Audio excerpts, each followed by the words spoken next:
It is live. It is up right now. Right now, the Meaningful Minute Tisha B'Av documentary, Homeless, our first ever feature film, is available to be watched. Yes, a week before Tisha B'Av. It is there for you. Head to 9of.plus, www.9of9av.plus, link below in the show notes. Hit that link and get your hands on this documentary. It is unbelievable. It is by far the greatest thing I've ever created in my entire life. And I want you to watch it. And I want you to tell me what you thought about it. So please go ahead to 9of.plus right now. Watch this film. Feel this film in your heart. This episode, I sat down with Deborah Halberstam, and this is something you're going to feel in your heart. She lost her son, Ari Halberstam, on March 1st, 1994, in a horrific tragedy that took place in Brooklyn. Ari was tragically gunned down by a terrorist. Yes, you ever driving between Brooklyn and the city, you see the Ari Halberstam Memorial Ramp. This is the story of Ari Halberstam, and this is his mother, Deborah Halberstam. I hope you enjoy this episode. This episode is sponsored by my friends at PZ Deals. Saving money never became so simple and so easy. Before you make any orders online right now, go download the PZ Deals app. It is the best app you'll have on your phone. It's the app that keeps on giving. So right before you're about to make the big Amazon order, head to PZ Deals and say, hey, let me search these items here and see if I can get some savings. Never ever pay full price again. Download the PZ Deals app. And of course, my friends at Kol Chabad, the Pushka app, pushka.cc/meaningful. That is pushka.cc/meaningful. This is the Pushka app. You go give a little tzedakah, boom, in the Pushka right there. I have a 1 week streak going. 1 week, every single day I've been giving on the Pushka app, and you can have a streak as well. Whose streak is going to be longer, mine or yours? I'm not sure. Well, it starts by getting the app on your phone. Pushka.cc/meaningful. Download the Kol Chabad Pushka app today. Now enjoy this episode. Thank you for joining me, taking the time to come here today. I for a long time, we've posted on social media many times on your son's yard site. Just last year, there was a group of boys who he's buried in Old Montefiore, right? Yeah. So there's a bunch of boys over there singing by his caver. Right, that was unbelievable. We posted that video. I think we collabed with your daughter Khani on that, and we posted that. So thank you for joining me. I know it's not always going to be an easy conversation about Ari, but it's an important one. It's an important one that people know who Ari was, and his legacy should live on forever. And you're doing incredible work, and we're going to get to all of that. But for starters, I want you to start off by just telling us who was Ari? Who is Ari Halberstam? Well, Ari was, of course, my child, my firstborn son.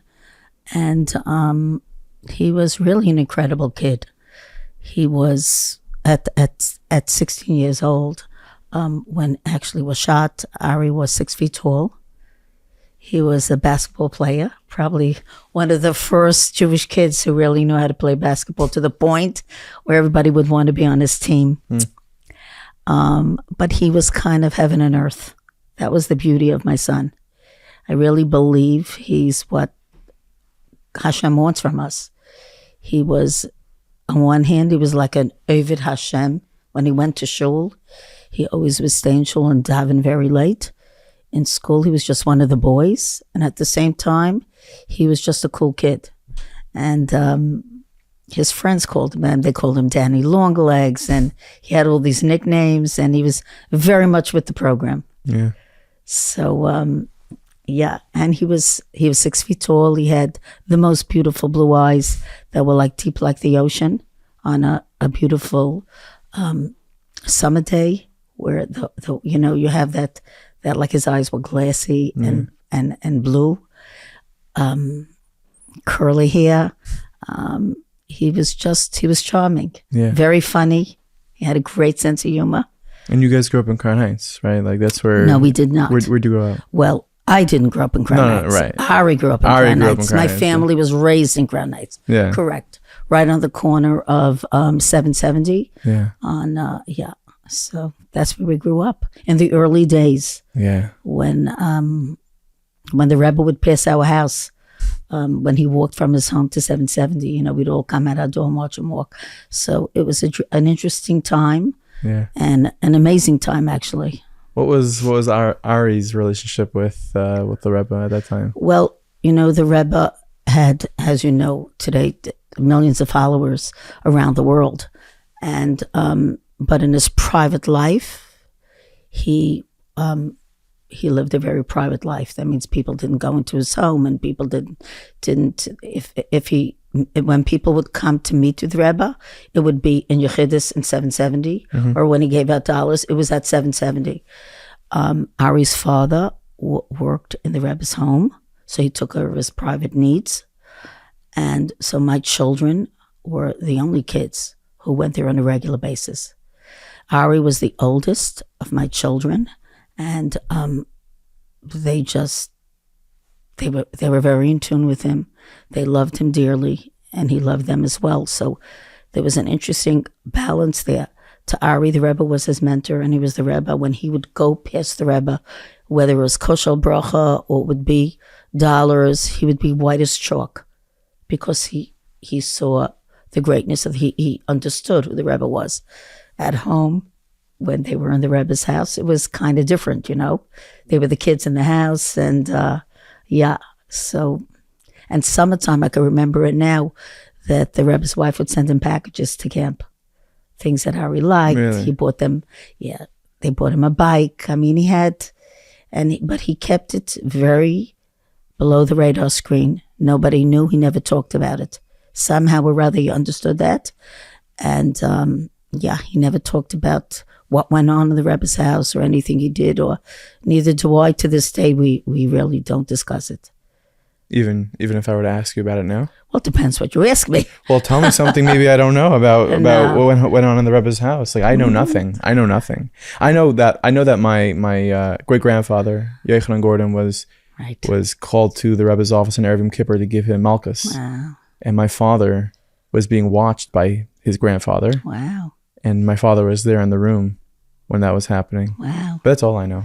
Wow. Now your turn. But that's it's kind of private. Yeah. And I think it belongs to the family. For sure. And because the Rebbe lived a life where his life was private, and the same with his wife. Mm-hmm. The only thing is, which is an interesting story that I should tell you, is when I got married, the Rebbe and the Rebbitzin bought me my candlesticks, my laughter, which nobody has, obviously. So you could see how close they were. That was their gift to me. And when the Rebbitzin died, which was in the Yechav Beishvat, there was a conference, one of the Neshei Chabad conventions, which I went to. Mm-hmm. I can't remember where it was. It was either in Florida or in Ohio. I don't remember. And when I came home, she died on Sunday. When I came home, there was a package wrapped for me that I opened up, and it was the tray to the laughter. And she wrote me a note that she never gave me the tray. Wow. And I opened it up after she passed. So that was like how people do things, before. That's so special. Yeah. And you still use that today? Of course. I daven with it. This is what these are the candlesticks that I daven. It's amazing. It's amazing you mentioned in passing that what went on in the Rebbe's home was very private. And he has millions of followers, and the Rebbe was a very private person. Millions of followers, private person. The Rebbe was larger than life. Everyone looked up to him and knew him, but at the same time, he was able to be private, which is pretty remarkable. It's like such a dichotomy. Well, that was the Rebbe's greatness too. He's a very humble person. Yeah. While he was, it's a good muster. It's a good muster for everyone today. Like you can do good and be out there, but just like sometimes keep the private things private. Right. That is very true. It's very important. It's very nice. Yeah. It's very nice that the Rebbe was very, in that regard, the Rebbe was very special. The Rebbe believed in living b'chashay, which means exactly that. And sometimes good things happen when you live that way. Yeah. Because for whatever reason, it's and often the Rebbe would, I think, to even tell people not to, Yeah. No, 100%. And he would send people to different places, and he would say, keep it. Yeah. And I find the best work that even I do is behind the radar screen. And that's how you get the best work done. Mm-hmm. It's not always being on the front page of news or. Yeah. No, 100%. So you painted a good picture of Ari. 6 foot tall, black hair, curly hair, blue eyes. Yeah, blondish. Blondish hair. Blondish brown, yeah. Blondish brown, sorry.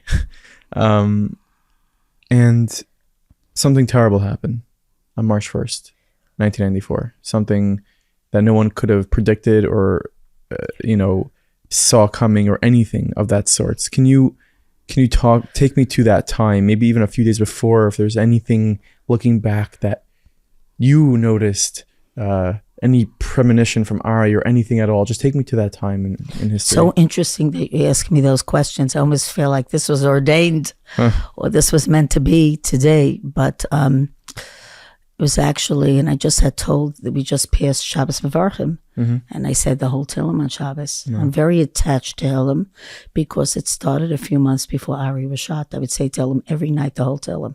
I felt like something was going to happen. And there were only two people who knew, my sister and my cousin. And I would feel like I couldn't breathe. And of course, I could never fathom anything like this. What, when, where, I didn't have. Just this feeling that came over me. And the Rebbe had been sick because he had his first stroke. So there wasn't like answers that you were getting. And I remember being at the night before the shooting, being at the pediatrician's office with one of the kids. And I remember telling the doctor, who is not Chabad, I said to him, I feel like I'm choking.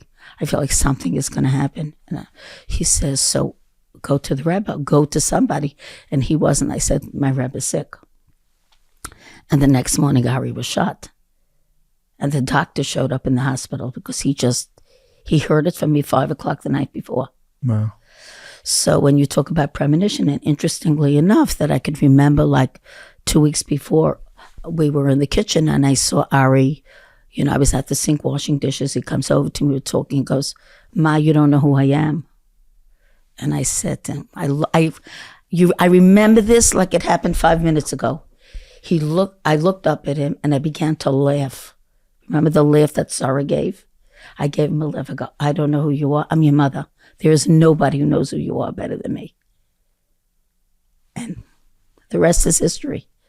What did he mean when he said that? I don't know. I almost think his neshama was speaking, or he was telling me, because he's a kadosh. And the world we live in, a kadosh is someone we have to all remember. The kadoshim gave their lives for our people. Yeah. Ari was, my child, but he belongs to all of us. And he died for Klal Yisrael. Yeah. Yeah.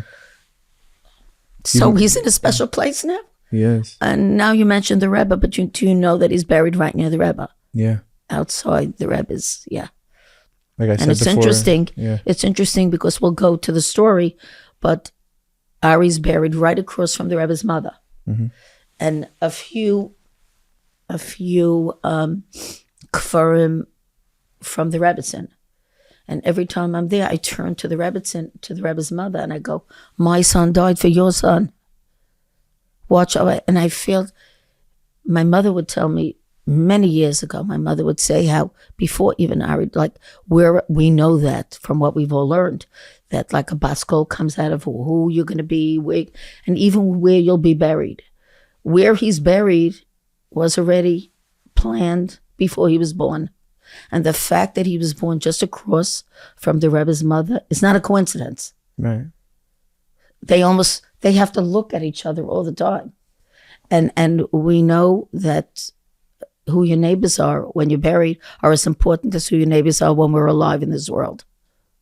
100%. So take me to that day, March 1st. So, the night before the shooting, my house was just like things were just like the regular house, And Ari loved pizza. Oh my God, pizza was his life in terms of food. It's like he didn't want a rib steak and he didn't want chicken. He wanted, I could remember after he passed how my freezer was like, even back then, we had every shape of pizza that there was to mankind, square and round and triangular. Sounds and like me, if there wasn't pizza, there was nothing to eat in the house. Sounds like me and him would get along. Even now, wow. Pizza? Oh, right. Man. Yeah. Right. And he, the kids were fighting with each other and stuff was going on in the house. A typical day in the life of a teenager. But then at a certain moment in time, the evening before, I remember Ari sitting in the recliner and saying Tehillim. The evening before? The evening before. Was it out of the ordinary? Yes. but I knew why, because he knew the Rebbe was going to yeah. the hospital. Well, let's go a few steps back. So the Rebbe the Rebbe was already not well. I told you he had they kind of set up his room in 770 like a hospital room. But what they noticed, his caretakers and the people around him, was that he needed to have cataract surgery on his eyes. He wasn't seeing well. And that's a simple ambulatory procedure. So, they set a date in the hospital, the Eye and Ear Hospital in Manhattan, that was scheduled for March 1st. And that was the morning, and there were different people who were going to go along. So we all knew, Crown Heights knew, among others. It isn't what we have today. We had no internet, no Google. Let's remember all that. No COL Live. So no COL Live. There you go. The only thing you had, we used to have a hotline and used to be able to call into the hotline to find out what was going on. And people would hang out on 770, like hundreds of people at any time, day or night, especially while the Rebbe wasn't well. Everybody was, what's the news of the day? And so everybody knew the Rebbe was going to go for surgery. At the same time, from 1PP, which is the NYPD, they sent down a delegation. There were 3 people who came down, and they made an announcement in 770 that if anybody planned on going along with the Rebbe for the ride, to the hospital, they should not follow for security reasons. Now, they didn't want to draw attention to... No, there was a reason why, because the Friday before, Baruch Goldstein had shut up the mosque in Hebron, where 29 Arabs were killed. Yeah. And there were calls for revenge from that part of the world, from the most moderate countries like Morocco to the most extreme countries like Saudi Arabia. Calls for revenge, like there will be blood that will run like the rivers Jordan. It was everywhere in every mosque. And it came down here to America. And although we didn't have any counterterrorism set up, don't forget this was before 9/11. So it was kind of brand new. Terrorism was on nobody's radar screen. But because NYPD is the best in the world, and because we still were clued in, so then it was a matter of phone calls. And we knew that there could be a possible revenge attack. So that announcement that was made in synagogue and Giuliani had just become mayor. And Bill Bratton just became police commissioner. So it was sent because of their concern for retribution and for revenge. So that is why. We'll be right back to this episode in just a quick second. You saw in the background of this episode all over Fast Aid. What is that? Well, you guys know they hold the best domain ever, Kollel.com. What happens when you go to Kollel.com? It goes to the Kollel of Toronto.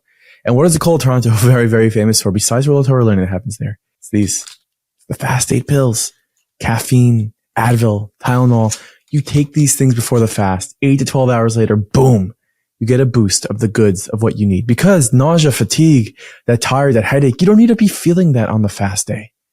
Because Kollel of Toronto has created this incredible thing ever since 1998. These incredible fast aid pills created by Rabbi Shlomo Miller and Rabbi Yaakov Hirschman. They are like second to none. So right now you're going to head to Kollel.com. Kollel.com. There's a tab there where it'll say fasting pills, and you're going to order yours. Get your hands on these. For me, it's going to be the Tylenol one. That is going to be the one that I take, because I know when I get into that fast a little bit, the headache sets in. Maybe you don't have your coffee. That headache sets in. You don't need to be dealing with that. Fast Aid is here for you. Head to Kollel.com. Kollel.com. Hit the link in the show notes below. There's a tab. You go hit that tab. It says fasting pills, and take those pills. You should have a very meaningful fast. This episode is also sponsored by my friends at Israel Magain Fund. I spoke about it last week. Adopt a soldier. Adopt a soldier. $180. You can adopt a soldier. And what happens when you adopt a soldier? They get this bag. And this bag is filled with such important gear that these IDF soldiers need to feel whole. They have a sitter. They have tzitzis. It has like a pocket knife. It has things they could take with a shower. It's the things that maybe you don't think about when someone's going to the army. And most of all, it comes with a letter. A handwritten letter from one of you to the soldier. And that is a hug. It is a thank you for your service. Imagine you adopt a soldier, and one of these soldiers will get this bag, and you'll get their name to daven for. It is a partnership that you need to take part in. we are setting out to have 500 soldiers adopted by our Meaningful Minute community. And we've had so many done already since last week. So please join right now. Hit the link in the show notes below or head to israelmuggingfund.org. That is israelmuggingfund.org and adopt a soldier today. This episode is also lastly sponsored by my friends at Tevito. Yes, Tisha B'Av. Tevito has content for you. Kamsa, Bar Kamsa. You want to know that story. Your kids want to know that story. What is that all about? Well, you can find out on Tevito. Runaways will be on Tevito, but it's just there for Tisha B'Av. Yes, the famous content, Runaways. So go ahead to Tevito.com, use promo code MM10, get some savings on your subscription, and go right now. Kamsa, Bar Kamsa. Go ahead. There's so much great Tisha B'Av content that you could be watching on Tevito. Honestly, Tisha B'Av is the day that I was first introduced to Tevito, and it was really, really important for my family. So head to Tevito.com, use promo code MM10. That's MM10. Save some money. Now back to this episode. So that's what happened that night before. And the plan was early the next morning at 5:30, they would meet at 7:70, whoever was going along. There were a few vehicles that went, random people. And then there was a van of 15 students. They were kids from school. The oldest was the driver, and the youngest was Ari Halberstam, who was 16 years old. Of course, it wasn't even a question that Ari was going to go along. We just explained his history with the Rebbe. Now, Ari was late to school every single day. When I say every day, I mean every day. He never went to sleep, although he was a basketball star, although that's why I say he was heaven, never went to sleep unless he finished all the shiurim and everything he had to do. And after he played games also, you have to remember that when he'd come up from yeshiva at the end of the day, which was across the street from the house, he'd kick off his shoes, put on his sneakers, and run to the gym. So he had a very busy life. His busy life was what every probably Jewish kid is, every from Jewish kid. And you know how late our schools finish. So he never walked in the door till very late, but he also never went to sleep until he did whatever he had to finish in learning and Shema and all of that. And so, like I said, every day he was late to school. And at 5:30 in the morning, it's like no alarm clock. Nobody woke him up. And he slept on a bunk bed with his brother. And he got up himself. Now, I lived then in the corner of 770 in a railroad apartment. So I was in the kitchen because my youngest son, Shia, and he's 6'3" now. He was 4 years old at the time. He was still drinking bottles. I was preparing his bottles in the kitchen, a bottle for him, because he still drank bottles. So it was 5:30 in the morning. I see Ari through my peripheral vision walking down with his tzitzis flying. I still remember his tzitzis flying. And he's going to wash up and get ready to leave. I don't talk to him. I don't say hi, Ma. He doesn't say hi, Ma. I don't say hi, Ari. It's like we're both sleepwalking. Mm-hmm. And he, I prepare Shia's bottle. I go back into bed. I hear the door slam. And for the purposes of this program today, I hear the door open again. And I knew, because mothers know, that he came back to get his tefillin. I heard him come back and leave. And that was the last I've heard him. Fast forward, of course. So everything went as planned. They were 5:30. They met at 7:70. Everybody went to their respective cars. The Rebbe was placed in an ambulance. Let's remember what I just said before. No internet, no Google, no terrorism things in place where today there would probably be more than one ambulance. It wouldn't be in an ambulance. It would be, we have different things we do in place today with somebody like the Rebbe, who of course was, known. There also had been assassination attempts on the Rebbe's life in the past. And the Rebbe had very strong views on Israel as well. And they just were concerned. And so they put the Rebbe in the ambulance. Everybody follows along. They go to the hospital, all good. The operation was successful because it's just very short. And they put the Rebbe back in the ambulance, who was kind of still not even fully awake. And then it's time to go back. And so everybody packs into the cars, the random cars, whoever they were. And then, of course, now remember, where were the boys during that time? Some were hanging out in the front. Ari was in the chapel davening. In the hospital. And the van was ready to go, was even rolling away. He came running. His tefillin were all unraveled. I got them back all unraveled. He came running because it was the last mitzvah that this boy did on this earth. And anybody who knew my son Ari, tefillin was like a biggie for him. He used to go mitzvah every Friday. He just loved tefillin, like it was just his thing. Maybe it was his age and the boys did that then, but it was very important to him. So it was like his last act on this earth was that he put on, and he knocked on the door. He said, I have to get back to school. There was no room on the van. It was packed. But there was the back, the seat in the back, which is higher than everybody. Like it's the big wheel on top of the wheel. Mm-hmm. He sat on that. So he was sitting on top of the wheel a little higher than everybody. And, there are many routes you can take going back from Manhattan to Brooklyn. The Rebbe's route, they didn't know exactly what route he was taking. But we all know there's a Williamsburg Bridge, there's a Manhattan Bridge, there's a Brooklyn Bridge, there's the Brooklyn Battery Tunnel. So the Rebbe actually took the last outlet out of Manhattan, which was the Brooklyn Battery Tunnel. I missed probably the most significant part is because of the attack that took place in Israel. Before the weekend from Friday, there was a detail. A detail is a police car that stands outside identifiably, and there were two cops inside that stood out from then. That's where they were posted. That same detail followed the Rebbe's vehicle to the hospital. After the Rebbe went into the tunnel going home, they closed off the tunnel that nobody could follow directly behind. Again, going back to what they were instructed to do, the boys left a few minutes later.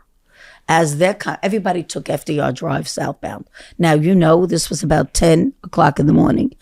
On any given day, the FDR Drive is packed on rush hour, but not at 10 o'clock in the morning. Believe it or not, there were probably hardly any cars on the road at that point anymore. The boys were traveling down the East River looking over at the water, and the driver decided, he'll take the Brooklyn Bridge. As he went up to the Brooklyn Bridge, there's a ramp, 180-degree ramp, which is called today the Ari Halberstam Memorial Ramp. And as he's going up the ramp, we're hitting 10:21 to be exact. He stands at that point.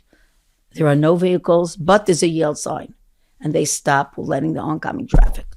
Rashid Baz is also following the Rebbe's vehicle, but because the detail that closed off the tunnel, the only way to get beyond that is you swing up around the tunnel, which is the end of the FDR Drive going southbound. If you swing up around and you look straight ahead of you, you will see an entrance to go back from where you came, FDR Drive going north, or an entrance to the Brooklyn Bridge. That's the route that Rashid Baz took. And that is called also the Ari Halberstam Memorial Ramp from the place he came from. When he went up that ramp, who did he meet? And he was asked in his video confession, did you see who was on the van? He met at that point, at that yield sign. They met each other. He said, yes, Hasids, and they were on top of each other. It was then that he pulled out his Uzi machine gun that was set on automatic. And for the purposes, again, of this interview, automatic is different than manual. That means with the intent of it's a machine gun that's used kill. They both people used to kill, but they're meant to kill. I mean, they're illegal for that reason, but they're meant to destroy, and armies use them. And he began shooting first from the passenger side with the Uzi, and it jammed. And then he had a Glock pistol with him. He had a .380. He had a street sweeper, which is a long rifle. He was fully loaded with ammunition. He shot up the van from the passenger side, the driver's side, to the back of it, across the entire length of the Brooklyn Bridge, with over 40 rounds of ammunition. Close your eyes and imagine over 40 rounds of ammunition. There was a city bus that was behind that testified in court. And he said, New York City, broad daylight. The sun is shining. 10:21 in the morning. And the amount of firepower coming out was unbelievable. When they got to the 270, the Brooklyn Bridge splits. It splits to the 278, which is the BQE, and then you get to the end. The boys went to the end of the Brooklyn Bridge, made a left turn, and parked on Tillery Street on that corner, which then, it isn't anymore. It was the main post office for Brooklyn, and they parked the van there. Rashid Baz, he flew off on the BQE. We can talk about him later. This is where the boys went. And of course, so, they took the boys off the van. Ari was the first one to be shot with the Uzi. And his friend only told me recently that he carried him off because he was shot in the back of his head. He was just brain dead very quickly. So his head was down, and he said, I passed Ari on the van. I go, let's go, Ari. And he goes, it just wasn't. And then he saw the blood. He said, so I picked him up and I carried him off the van. And of course, then, and his wound was very, very severe, where I don't want to go further into it. And he laid him on the ground, being very careful. And there were other boys that were wounded as well. And so he was, everybody had seen or possibly did Hatzalah video back then. It was like early Hatzalah, if you wish. But it was the EMS that took Ari to the hospital because he was so critically wounded. I mean, even on the ground, his heart had stopped. And they had to cut open. And, I really don't believe in, I am a woman who just is a great believer of Hashgacha Pratis, and that things that happen when they happen, including today. So this is something that happened to me yesterday, believe it or not. So there was somebody at my home that was going through my garage. We're going through stuff. And I had there was a bag of Ari stuff that we opened up just yesterday. For the first time? And in it was, first of all, stuff that Ari wore. I see my child in those shirts. The kid, 16-year-old, I see in my mind's eye, my son, wearing them. But then there was another bag. And in that bag, and this just happened just yesterday. The glasses Ari wore with his blood on them. The yarmulke he was wearing. His yarmulke. I am a Jew. His yarmulke that he wore on the van that day. His tzitzis that they cut off. And I called the Chevra Kadisha. They came right away to take it because for years it's been haunting me that I knew they had to be buried with him. Nobody asked me right when he died, like where his stuff was. And I didn't even know there was such a thing that you have to do that. Mm-hmm. I was a young mother then. And yesterday, they came and picked it up for me. And I so feel all these years later, it doesn't matter. Today, this moment that happened now, I speak for every mother. Now it happened. It's not a history book. It's not a page. It's not on Google. It's not research. Now. And I almost felt like yesterday kind of proved that to me. And, the person I was with wasn't even Jewish, and he just stood there. I was just screaming. His yarmulke made me scream. And his glasses were his eyes. And there was blood on them. And how it changes like blood if the year's just sitting on it. But it still was there. And you don't overcome it. You just don't. Yeah. This is just.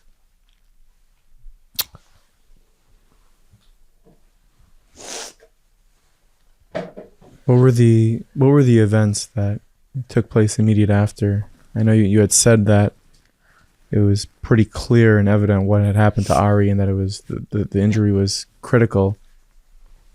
But he was taken to the hospital and then... Well, he lived for 5 days. Interestingly enough, we went to St. Vincent because it was the closest. Mm-hmm. It was a trauma center. And like, I remember when I came there and there were, all the nurses were wearing the habit. I mean, it was very airy. And even on top of, in every room, there were crosses. But the respect that they have, I'll never forget it. They covered every cross for us. They couldn't do enough. But we watched them die for 5 days. We watched.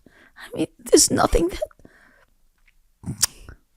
in this world that could match that. It was, you don't even understand what it means just saying goodbye. I mean, I was young then, and you don't even understand what it means when you look back on it. You almost feel like, I wish I would have been just holding his hand every second.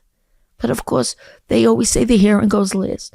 So I put the music on that. He loved music. Actually loved Avram Fried. Those days was Avram Fried, Yeah, it's still Avram Fried. And Mordechai Ben David and them. And I remember putting on Ani Mamin. Mm-hmm. All the things, we put headphones on him that he can hear it. And, we didn't know what, but yeah. And we watched him for 5 days until, his body gave out and he gave up. I mean, was there anything that you said to him over there during this? Whatever I said to him, I'm not telling you, just so you know. Yeah. But other than, I kind of made a promise to him that the world will never forget. And that I make sure of every single day of my life since then. But, yeah, it was... This was something that really, it rocked the Jewish world. It rocked the world, that a terrorist can just, in broad daylight in New York, open fire. You said 40 rounds at 10:20 a.m. This is a tragedy that took place. Well, first of all, it did make front page noise in every country of the world, even as far as Australia. So it definitely did that, the impact. But also it was the beginning of my journey as far as terrorism goes. Yeah. So, you asked me what happened after. It's like I got up the day after, literally getting up from Shiva and having a meeting with the DA's office. Yeah. And it was my whole entrance to the criminal justice system then, which I was clueless about. Before we get to that, we're going to talk about that a lot. If you're hurt or find yourself in an accident, which, let's be real, it happens more than we like it, you need the right lawyer on your side. That's when you call the Rothenberg Law Firm. For over 55 years, they've been a cornerstone in our community, helping people just like you. They've won and collected billions of dollars for their clients. And the best part, if they don't win, you don't pay. When you choose Rothenberg, you're not just getting a lawyer, you're getting a trusted friend who treats you like family. They understand that a personal injury can turn your life upside down. So they go well beyond just legal representation. They will make sure your medical bills are paid by the appropriate parties and that your family is taken care of during this rough time. Everybody knows Rothenberg, so you know they're the name you can trust. So if you ever find yourself needing legal help, remember to head to injurylawyer.com or call them 1-800-624-8888 for a free case evaluation. Make sure to keep the Rothenberg Law Firm on speed dial because not every injury lawyer has the resources to stand up to the big corporations and insurance companies. They've been fighting the good fight for over 5 decades and they are not slowing down. I hope you never need them, but if you do, the Rothenberg family is there for you. This episode is also sponsored by my friends at La Lechet. La Lechet. Traveling around the world is not always so simple because you have different needs. As a from Jew, whether it's dietary, whether it's Yom Tovim, Shabbosim, La Lechet can take care of all of that for you because they understand what you need. They understand your needs. LaLechet.com. You want to plan a trip anywhere in the world? Australia, South Africa, Israel, Rome, Karistir. Plan your trip with LaLechet.com and they have you covered from A to Z. Where you're going to stay, how you're going to fly, who's going to show you the place. I don't know, who maybe in babysitting your kids, they can help. I don't know. They can do anything for you. LaLechet.com. That is LaLechet.com. They have this thing also called LaLechet Select where they have current trips that are happening and you can join those trips. You can be part of those trips. So go to the website right now, LaLechet.com. Join a trip or start a trip. But one thing is for sure, use LaLechet.com. Was there a conversation you had with the Rebbe at all? No, not at all. Not at all. I mean, the Rebbe was told That I can tell you, by Ari's father. But like, I don't want to go there, I don't want to go there. Okay. But it's interesting that when I would pass the Rebbe, on most occasions when I would go for dollars, he'd give me 2. And he'd say, Kiflaim L'Tashiyah. That means strength. And he also, there were things the Rebbe had said to me in letters that I never understood. And of course I do now, how my responsibility will grow every single day. And that I will have to do. I mean, he told me at a time that I never understood what that actually meant. Right. But I understand right now. So awful. Well, it is. I mean, it's, you don't come back from them. You just transition to something else, but you can't. Yeah. And we shouldn't, but neither should our people, For sure. We get caught up in what's going on today, but like, this is like the history of our people, again and again and again and again. And everybody belongs to somebody. That's what people must never forget. Everybody's somebody's child. Father, mother, sister, brother. I mean, we know that because we're living post October 7th, or we're living presently in that world. So we know that. I had seen that even right after. Now, obviously, this is before I was born. But even researching it a little bit, there was a little confusion. Is this road rage? Is it this or is it that? There was a period. There was no confusion. I know there was no actual confusion, but there was a period of time where they weren't quick to call it what it was, right? They weren't. That's why I spent 7 years fighting with the Department of Justice. Yeah.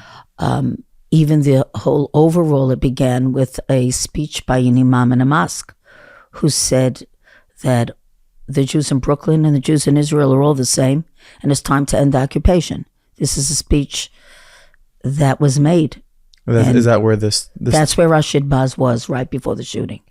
And it was then that, so he was inspired by that imam to take up, and he was a livery cab driver, and he took his inspiration from that in revenge and in his confession. They knew it was in revenge for Hebron. But that I had to fight. Yes, they called it road rage. There was no confusion. So, that's where we get into this whole looking back. Was it anti-Semitism? Was it ignorance? Maybe it was a combination of all of the above. But that I single-handedly had to literally go up against the Department of Justice and the FBI. I never left them alone. I hounded them. Literally hounded them. And it took almost 3 days, and that is what I brought with me, 3 days before 9/11. Actually, the FBI came to my house, and where they documented it as an official. Actually, Ari's case was documented officially as a case as international terrorism, which is, you could say, well, what does that mean? Just not a matter of words. Every book that is printed since then has Ari either on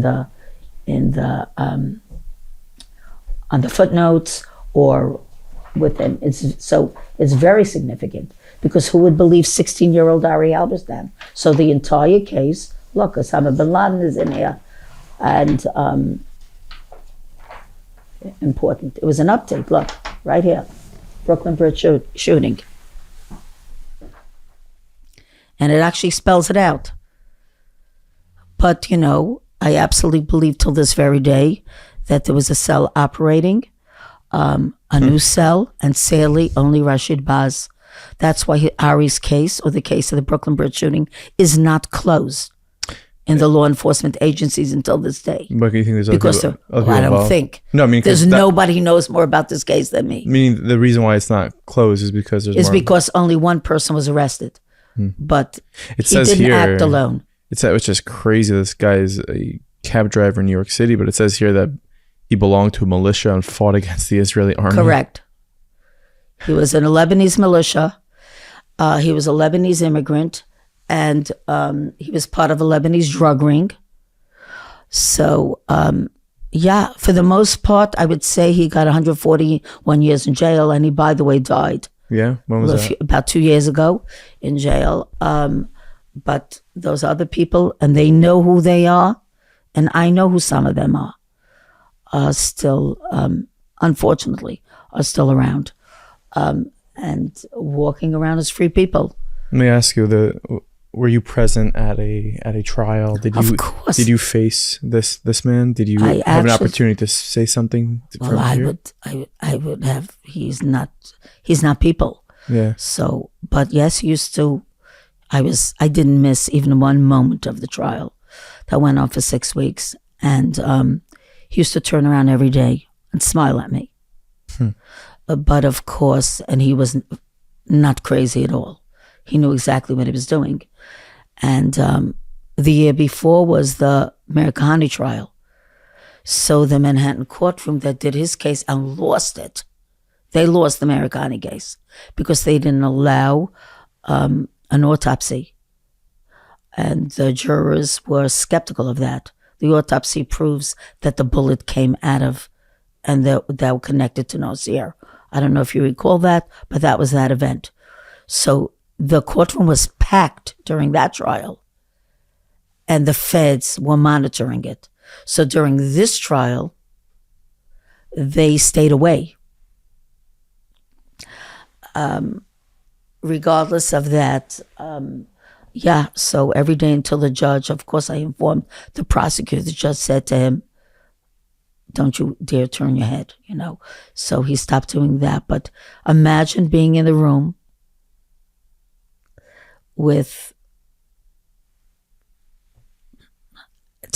this terrorist who murdered my son, and you have to sit through 6 weeks. I can't. People cannot fathom what that feels like. It was probably, I went every single day with a different member of my family, and I just couldn't. It was an experience, even listening to the medical examiner. People have no idea the suffering that you go through during that. And then you have the jurors. And actually it was the 5th night of Hanukkah. As the clock turned, Ben Hashmashos, it just turned into the 5th night of Hanukkah. Just at the 5th night, they came out with a guilty verdict. But they held out for 24 hours. We were very deep. There was one juror that was holding out. Oh, what's even the question? Like, what are you holding out about? Well, it depends what the reason would be. Right. If it's because not everybody likes the Jews. Because based on the evidence, there was not even a question. He also admitted to it, so it's not like he didn't. And the only thing we discussed was murder, which was in and of itself there's all the things that we've learned later. It never went to the federal government. It should have been there. Civil rights violations were never charged. It happened on the Brooklyn Bridge, which is an interstate highway. When the BQE splits, that's what turns it into an interstate highway under federal jurisdiction. When he said he shot at them because they were Jewish, right then and there, the boy's civil rights were violated. And that wasn't... No civil rights violations. He was only charged with murder, attempted murder, and weapons possession, etc. Nothing. Otherwise, nothing. And the feds never took the case. After that, they could have tried him. Now, there's a case that happened about 2 years ago in Georgia with a black person called Arbery. And two white, a father and son, murdered him. He was on a bike going into, and although they were both, trial last remember year. that, Yeah. And both of them got life sentences, and yet the mom said exactly what I said. She said, no, I wanted to go to the feds, and he should be tried there too on civil rights charges, because I want the world to know my son was murdered because he was black, which is why he was. So similarly, but Ari's case never did, no matter how much I went after that. So no civil rights violation charges. Nobody worked harder than me on all of this. Nobody. I mean, I spent my life since then. I still am. It's just pushing for justice. But, let's remember here, when I say justice for Ari, it's justice for our people. He was murdered not because he was Ari Halberstam. He was murdered because he wanted Jews, they wanted Jews. Something you said earlier really struck me. You'd go to, when you go to Ari's caver, you would stop by the Rebbe's mother, and you said, my son died for your son. And that's exactly what I do each and every time. That's really powerful. Yeah. That's very powerful. Well, that's the truth. I mean, it's, to even think about like this person, this terrorist who's not even a person, honestly, was trying. He was setting out to kill the Rebbe that day. Is that We know that, We know that where he was going. I mean, he wouldn't answer, and all of it. But we know. I mean, we know that 770 today. They finally figured it out. Yeah. Is the number 2 under the terrorism, threats after the Brooklyn Battery Tunnel. It's the second one, and there are, this is not. There's been, they have their eyes on 770. Really, every Chabad is correct. Because if you Google anything Jewish, it's Chabad that shows up. That's true. Look what happened in Mumbai. That's correct. It was because Chabad and Jews are synonymous, and they're the greatest marketing for Jewry. Correct. So it is. That's why it's like that. I mean, we need to remember that, and we can't keep our heads in the sand. That just like we may know, not everybody, where the bad guys are, they know who we are too. Don't think they're not savvy. Back then, it was the beginning. They were doing it secretly, but they were still doing it. I mean, I'm considered an expert on terrorism by law enforcement. So I know where I've trained FBI agents around the world. I actually, understand this. Quick word for my friends at Town Appliance. Some of you have messaged me. Yeah, you, Ari, I know you messaged me. You're like, I was dreaming about a Weber grill because your ad read last week. Well, let me tell you something. That wasn't an ad read. That's a way of life. I actually sometimes dream of Weber grills, but not just any Weber grill, a Weber grill that I get on townappliance.com, because that's the place you get at the best price. Summer savings are beginning. The grill season is kicking off, and you want to make sure you are covered. Yeah, that grill's that's been sitting in your backyard since 2007. The food that you're making isn't bad. I think it's the grill. You're Jewish. You're a chef. You know how to smoke meat. You live in Tom's River. Of course you know how to smoke meat. Well, maybe it's the grill. Blame the equipment. So go to townappliance.com. Get the perfect equipment that you need, whether it's inside your kitchen, whether you're doing a new construction, or you're just trying to get a new outdoor situation. Maybe some furniture, maybe a grill, maybe some kitchen appliances. The food ain't bad. The grill is. Get a new one. Townappliance.com. We are back to this episode of Quick Word, my friends, at NRS Pay. If you own a business, you understand that most people are paying with credit card nowadays. And the one thing as a business owner that you don't want to deal with are those hidden fees. Shady stuff goes on in this industry, and you don't want any part of that. No hidden fees, no long-term contracts, no early termination fees. Work with NRS Pay. I personally know them. They're an honest, reputable company in this industry. Whether you choose their clean rate or cash discount plan, they will take care of you. No shenanigans, no hidden fees, no long-term contracts. You don't have to worry about that stuff when you're working with NRS Pay. So right now, head to their website, nrspay.com. That is nrspay.com. Hit the link in the show notes below. Oh, also, you need cash for your business, whether it's $2,500 or $500,000, NRS funding can help you with that. It all starts by going to nrspay.com. That is nrspay.com. How did you, after this happened, as a mother, handle such a thing with your other kids and raising a family, and your, the apple of your eye was just taken? How do you do that? Well, my children are the apple of my eyes, and my grandchildren, and every one of my children have an Ari, so that's very important to me. But with great difficulty, I don't know where the years went. It's hard for me to actually I don't remember a lot, because time has no mercy. You were working so hard. I mean, truly, day and night. It's like somebody who introduced me somewhere, they go, well, she doesn't sleep at night, and she doesn't let anybody else sleep at night. But that's in fact true. I kind of would strategize at night and then be right up in the morning doing it. I mean, it takes immense stamina, not only kochos, not only physical, emotional, mental strength that kind of is almost not. Most people just drop these things and move on. Actually, the more I found out, the more I learned. I knew I needed to do even more, because it's kind of the threat was there. So that was one aspect of it, but also, of course, always about Ari.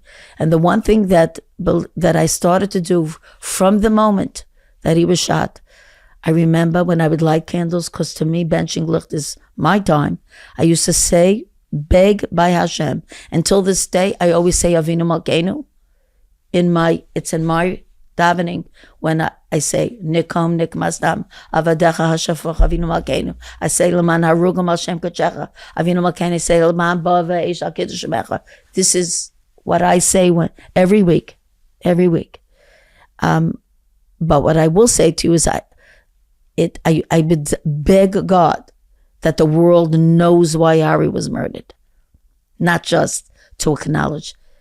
And that did happen, because this is it. It's been documented in the history of the United States. And today, the Brooklyn Bridge shooting is the worst to date anti-Semitic terrorist attack in the history of New York City. It was an attack on 15 kids.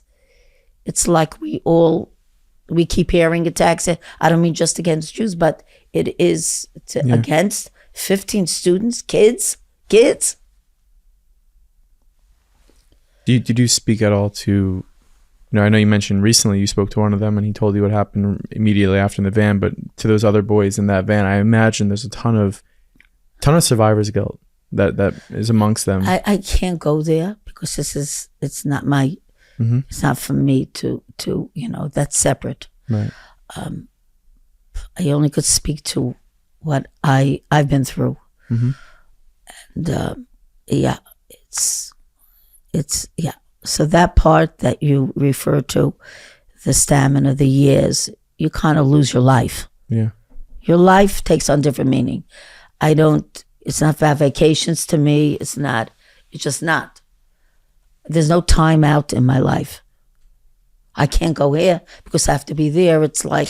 And it's interesting because this is, again, you're mentioning terrorism. This is it's almost like the birth of it in New York City. This is terrorism. Correct. And then 9/11 happens not too long after. So I want to speak to that. So first of all, my life took on two paths and two tracks, if you wish. One of them was, of course, Ari's legacy, that he should never be forgotten for what he lived and died for. And that speaks to the Jewish Children's Museum. And the other part was, as I was in the courtroom and as I would go through it, so I became very knowledgeable about the criminal justice system. And I would start, believe it or not, changing laws. So I wrote the New York State laws on terrorism. I actually wrote them with Governor Pataki. And this was before 9/11, my dear friend, in June 2001. I brought the first lawsuit in American jurisprudence against the gun manufacturer because the Uzi machine gun was a ghost gun. A ghost gun means that it has no markings on it. So that was done with intent. So I was on that thing, and I was in immigration court. I changed some laws in immigration court. So I'm very familiar, and I've written articles about each and one of those things over time. There are different articles that are printed that I've done. So yeah, a lot of those things were done. So each went differently. Yeah. I've trained and lectured to law enforcement. I mean, you could be a volunteer for a day, but when you're doing it your whole life, probably in the NYPD, 60% plus, a lot of chiefs that are there went through will stop me and 1PP in the elevators, and they will say to me, and they'll even tell me what I told them, which is quite, and that goes for the FBI. And, in the FBI, I always feel like this is the story, which to me is so significant. So I've been keynote speakers for the FBI, different venues. So I was called out to Colorado. They had a conference on terrorism in Puebla, Colorado, and I was the keynote speaker. And I came out there and remember I lectured for 3.5 hours straight. You can hear a pin drop in the room. How long do they tell you to speak for?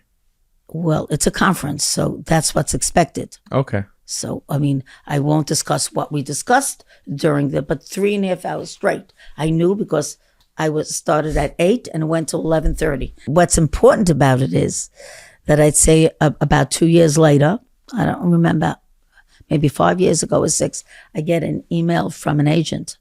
Now, this is the FBI. Nobody even knows who they are and what they look like. They're not using Gmail.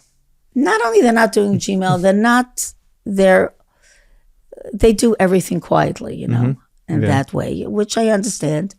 And she writes me a thing. She goes, Deborah Halberstam, every law enforcement person in Colorado is thinking about you today.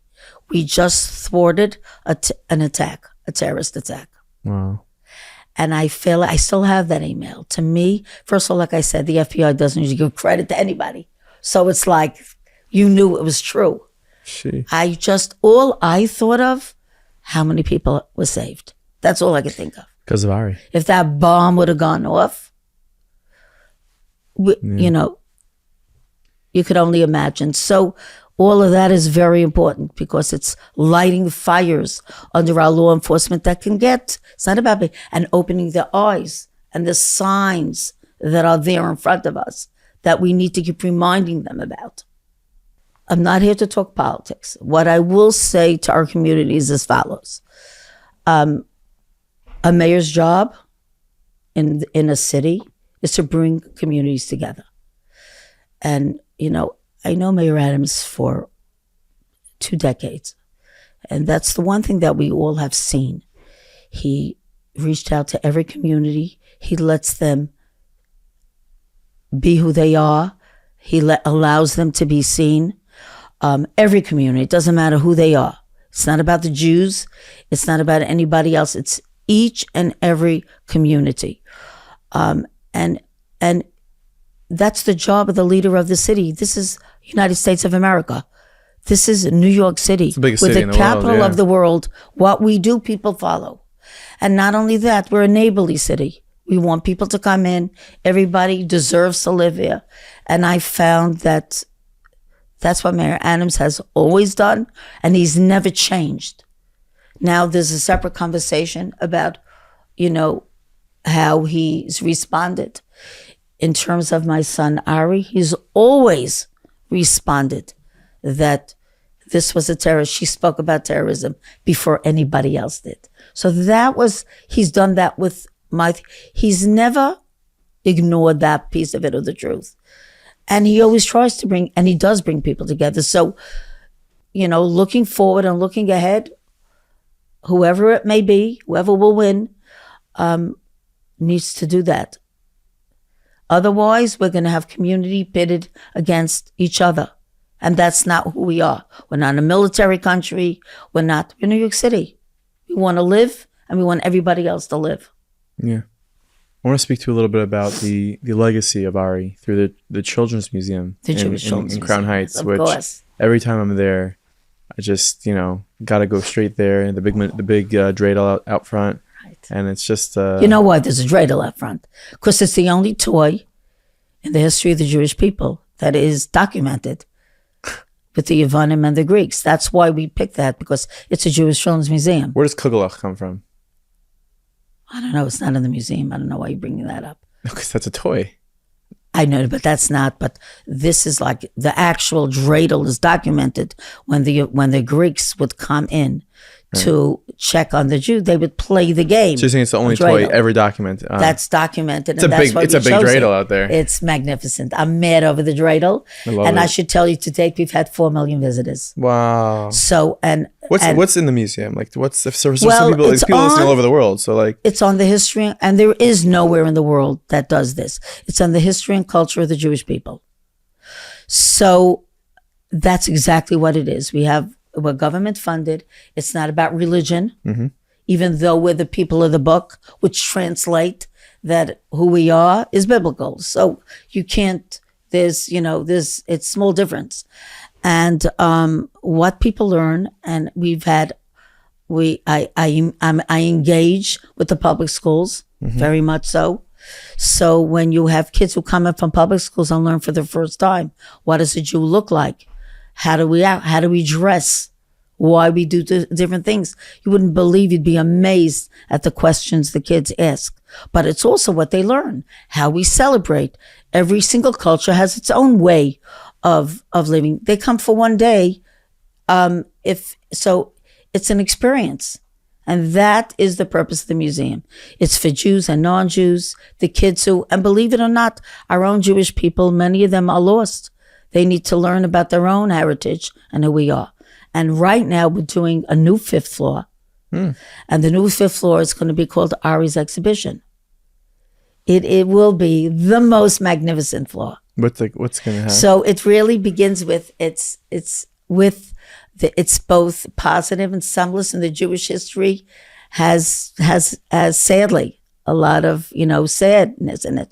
So it's actually the history of anti-Semitism in a very interesting way, the way we depict it, but something that no museum in the world has ever done yet. Meaning, we take different periods of history, like Crusades, like Spanish Inquisition, like throughout different periods in history, of course, including the Holocaust, Munich Olympics, Tat for Tat, which is communism, and pogroms that the Jews went through in Europe. And each one is depicted in a different way, but it leads into the Jewish response to that. That's the beauty. Yeah. How we Jews responded, how we built communities, how we took care of each other. People may not know this. The reason Jews became lenders, money lenders, they didn't allow us in many countries. They were kicked out of England. We've been expelled from so many countries. That's why the name called Wandering Jew comes from somewhere. So we became money lenders. They didn't let us be doctors. They didn't let us become lawyers, or we weren't allowed to do whatever profession. So they became, we always were creative. Yeah. And, that's where, and a lot of that in the museum, it's very impactful, the floor will be. But it also, again, our contributions to the world are like amazing.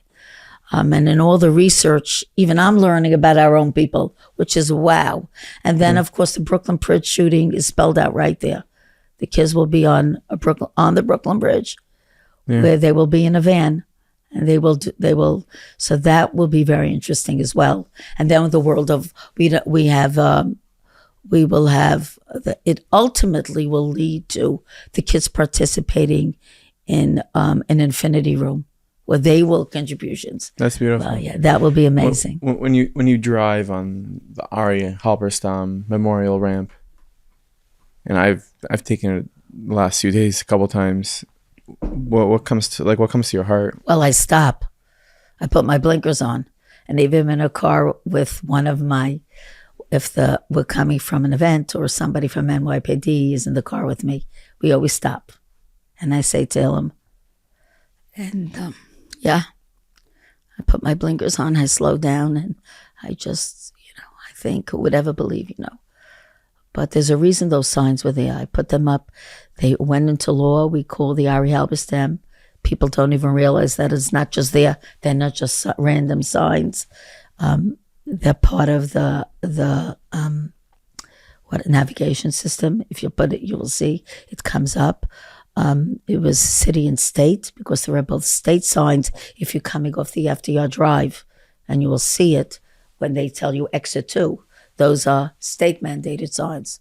We then did the city, and it isn't just the mayor. We went through city council, so it was passed into law.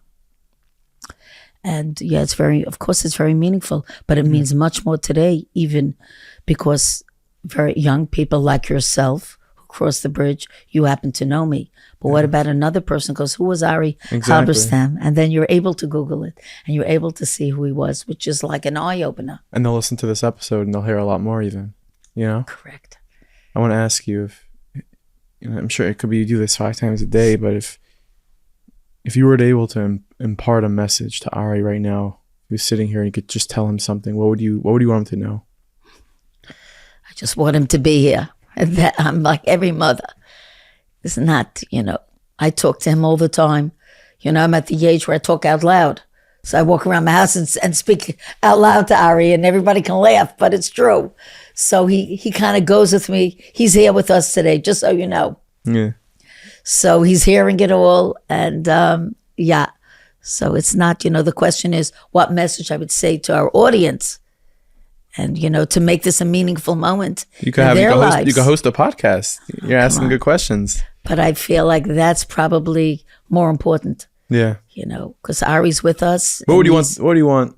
There's people being born every single day. Every single day, Baruch Hashem. Thank Klal God. Yisrael is growing. Yes.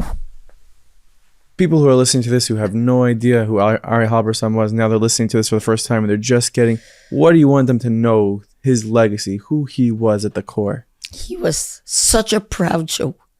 He wore his yarmulke with such pride. He loved who he was. He didn't second guess it. He not only never hid it. That was what was so profound about him. That you can be who you are with real pride. Jewish pride is what we have and we don't have. Post October 7th, there's maybe a lot of anger, but Jewish pride is so important. Ari had that. He loved who he was. It's like Ashreinu Matov Chakenu or Manoim Goralenu. And he loved who he was. He loved who he was as a member of Chabad. He was a proud Jew. And, in that moment that he became a Kadosh, he made a statement to the whole world as well. He gave his life up for our people. And for his Rebbe too. Yeah. But regardless, and I think that's, people have to put meaning. And I think that's what Ari would want from everybody, Use your time. I learned that's why I use all my time, because I know we're limited on this earth. Who would ever believe Ari would die at 16 years old? Every person, I don't want to say to people they should think because that's so like a negative. It's my last day. I'd like to think people need to be happy and people need to be joyous. People need to enjoy the game. This world Hashem created was a world for us that they can't do in heaven. So we can eat pizza here, but we need to make a bracha on pizza. A Jew is an example for other people in the world. We have to follow the laws and the rules. We're always being watched. Yeah. But for Ari, it's like live the life. Like I said, heaven and earth, and they're not a contradiction. Not at all. Beautiful. And Avos Yisrael, I think Ari was known to, he was a strong peacemaker among his friends. His friends would tell that to me. And I think people also need to do that. We all talk about Avos Yisrael, but they're not just words. They has to be, more powerful. It has to mean something. And people have to actually not just know it and use it. They have to actually live it. Yeah. Well, thank you so much for sharing this. We're going to do a little segment now for our Plus subscribers to Meaningful Minute. Okay, the episode did not end there. I'm just letting you know. You win $200 right now by commenting, hey, I made it to the outro, and then say what you thought about this episode. I'm just letting you know. There was another, 10 minutes filmed of this podcast. Extra segment where we have a good time and discuss some rapid fire questions, and that could be seen by Meaningful Minute Plus members right now. Head to mmplus.org, mmplus.org, and you can go check that out. Become a member today. It's a simple $18 a month or $180 a year with a couple months free. My money can be used. You are supporting Meaningful Minute in our efforts and our work to create more Torah content. And if you become a Plus member, you are going to get the Homeless documentary for free. Okay? Homeless for free. You're not going to become homeless for free. That wouldn't be. You don't want to become homeless. You want to watch homeless. Just want to make that clear. Anyways, that extra 10 minutes from this podcast is up right now for our Plus members, the Meaningful Minute Plus app, and on the Meaningful Minute Plus website. So just giving you a heads up about that there's a lot more to this episode that you can see. A big shout out to my friends at Seventh Heaven Chocolate. You guys are unbelievable. They made it possible, that film, by the way. They really helped us out there. And yeah, vegan chocolate, not dairy, but vegan chocolate. Someone's like, what? Vegan chocolate? What does that taste like? Let me tell you something. It tastes amazing. Yeah, I tried it. It tastes like Reese's. It's unreal. So next time you see that in the grocery, grab it, try it. You'll love it. Okay, everybody. Thank you so much for joining this episode. Make sure, you know what? I told you in the beginning about the Meaningful Minute documentary, Homeless, but go ahead and get your hands on it because you're really going to love it. The link to get that film is in the show notes of this episode. And without further ado, here's the trailer. We have so much here. Where are you guys based off? I was in Punta Cana. Of Cabo. Is that Golos? No, but not at all. we don't know what we're missing out on. It really is, but we just don't know it. I want the geula, but we do have a lot. Is Gullus supposed to be like this? We've invested billions into living in America. Will we have to leave that all behind? And if we're in Gullus, then what do we make of the comfort, luxury, the routines? If exile is supposed to be so bad, why does this feel so normal? Shouldn't something about all this make us very uneasy? I'm on a mission right now. What Gullus is. A lot of nice things here. What's our Gullus? You're not allowed to build big houses in Gullus. We can't really be comfortable. What do you think is the worst tragedy that can befall this bungalow colony? I'll tell you, Mashiach coming.